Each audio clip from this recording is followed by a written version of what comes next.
So now let's see how we can go ahead and apply the stone effect inside of Corel Draw.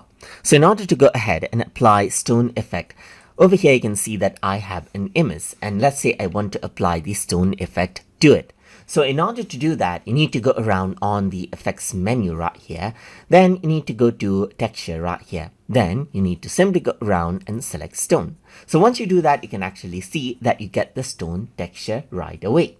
So now over here on the right hand side, you can see that you can change around the roughness of the stone as you like, and change around the detail of the stone as well. And even you can go ahead and change around the light direction, as you can see right here. You can go ahead and invert it right here as well. Apart from that, you can also see that there are many different types of presets that you can actually use as well. For example, you can use asphalt right here, and you can also go ahead and choose different presets if you have them out as well. So this is what you have, as you can see, and you can go ahead and change around the detail level, and then that is what you get right here. You get the stone texture on the image right here, just like this. So I hope you guys learned something as always. And as always, please like, comment, share, and subscribe.